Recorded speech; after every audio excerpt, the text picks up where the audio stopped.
Google is once again under legal scrutiny, this time for its dominance in the online advertising industry.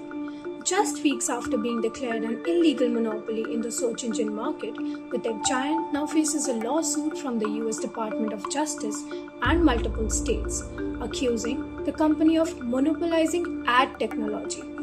The lawsuit alleges that Google controls both the buying and selling sides of the digital ad market, allowing it to take as much as 36 cents for every dollar spent on ads.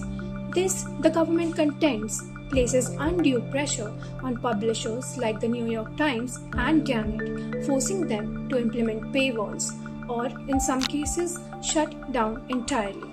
The government argues that Google's dominance is distorting the digital advertising market and jeopardizing the financial stability of independent news outlets. Google disputes the claims, asserting that the case is based on outdated advertising models such as display and banner ads, which have been largely overshadowed by mobile apps, social media platforms like TikTok, and streaming services.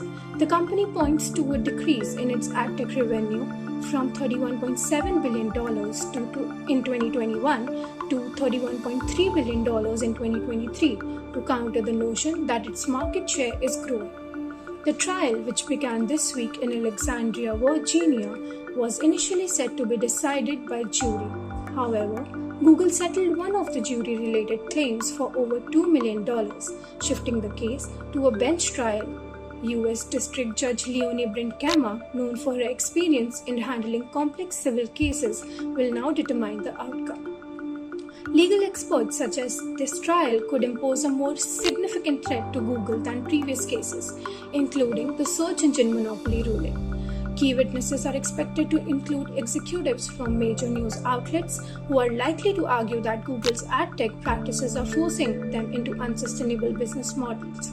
In response, Google is expected to defend its role in streamlining ad services, improving security, and ensuring fast loading times. The trial is expected to last several weeks, with proceedings taking place in a technology-free courthouse, making real-time updates difficult. If the court rules against Google, potential remedies could include a forced breakup of its ad tech business, an outcome that could dramatically reshape the digital advertising landscape.